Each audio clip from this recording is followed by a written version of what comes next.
कि मैंने बीजेपी को वोट करके अपने वीडियो को इसलिए वायरल किया है कि मुसलमानों को डराया जाता है बीजेपी के नाम पर।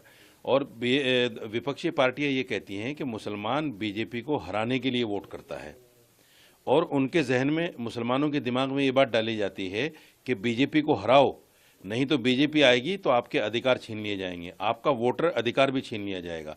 इसलिए मुसलमानों के दिल से वो डर ख़त्म करने के लिए मैंने वोट किया है।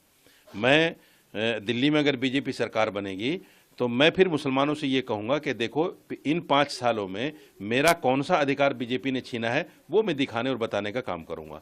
एक नई सोच मेरे दिल में पैदा हुई है कि मुसलमानों के अंदर से वो डर ख़त्म किया जाए, जिस डर को लेकर मुसलमान हिंदुस्तान में जी रहा है। और वो डर कुछ बीजेपी नेताओं के बयानों की तरफ वजह से भी है, और उससे कहीं ज़्यादा विपक्षी पार्टियां जो है मुसलमानों को डराने का काम कर रही हैं। इसलिए मैं उस डर को ख़त्म करना चाहता हूँ। तो सर, आप मोदी जी की नीतियों से सहमत हैं? नहीं, देखिए, मोदी जी या मोदी सरकार की जो नीति हैं, अगर मेरे खिलाफ, देश के खिलाफ या मेरे धर्म के खिलाफ होंगी तो मैं उस पर खुलकर बात करूंगा।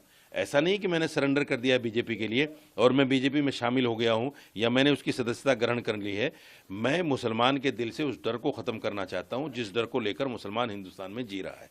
वो डर ये है कि बीजेपी मुसलमान को हिंदुस्तान से निकालने वाली है, ये देश हिंदू राष्ट्र बन जाएगा, फिर यहाँ नमाज पढ़ना मुश्किल हो जाएगा, यहाँ रोज़ा रखना मुश्किल हो जाएगा, दीन पर चलना मुश्किल हो जाएगा, दाढ़ी टोपी रखना। वो डर जो है मुसलमान के अंदर से मैं ख़त्म करना चाहता हूँ कि ऐसा कुछ भी नहीं है। हम यहाँ करोड़ों की तादाद में हैं, लाखों में नहीं, करोड़ों में हैं। करोड़ों लोगों को देश से निकालना ये नामुमकिन चीज़ है। मुसलमान उस दिल को अपने डर को अपने दिल से निकाल दें। सर, इस वीडियो के वजह से आपको काफी लोग आपकी आलोचना, हाँ, मुझे थ्रेड कर रहे हैं। देखिए, मुझे थ्रेड भी कर रहे हैं लोग। मुझे मेरे व्हाट्सएप पे कमेंट में जाइए आप, मुझे बाकायदा थ्रेड मिल रही है, बाकायदा मुझे डराया जा रहा है और कहा जा रहा है कि आप तो बीजेपी को बिक गए हैं, बीजेपी से आपने पैसा ले लिया है, या सीबीआई या ईडी का डर दिखा दिया गया है आपको भी। ऐसा कुछ भी नहीं है। न मेरी किसी बीजेपी के नेता से मुलाकात हुई, न बात हुई। मैंने तो मुसलमान के दिल से वो डर पैदा ख़त्म करने के लिए काम किया है। मेरे ऊपर बहुत सारी एफआईआर है, मैं 2-3 केसों में ज़मानत पर हूँ, लेकिन मैं फिर भी नहीं डर रहा हूँ। मैं फिर भी जो है सामने खड़ा होकर बात कर रहा हूँ और मोदी जी और मोदी सरकार की नीतियों के खिलाफ बात कर रहा हूँ, आगे भी बात करूँगा। ऐसा नहीं कि मैंने सरेंडर कर दिया। मेरा सीधा सा कहना ये है कि मुसलमान अपने दिल से बिल्कुल डर को निकाल दे। कोई भी पार्टी हमें हिंदुस्तान से नहीं निकाल सकती, हमारे अधिकारों को नहीं छीन सकती। ये डर हमें ख़त्म करना है। तो लास्ट क्वेश्चन, आप मुस्लिम लोगों से क्या अपील करना चाहते हैं? मैं मुसलमानों से कहना चाहता हूं, अगर आपको बीजेपी से अपने अधिकारों को लेना चाहते हैं तो बीजेपी के आंख में आंख डालकर हम तभी बात कर सकते हैं जब हम बीजेपी को वोट देंगे। मैंने बीजेपी को वोट दिया है, अब मैं टीवी पर बैठकर बीजेपी के प्रवक्ता से ये कह सकता हूं कि मैंने वोट दिया है, मेरे अधिकारों का हनन मैं नहीं होने दूंगा। मैं ये बात कर सकता हूं। हम तभी कर सकते हैं जब वोट देंगे।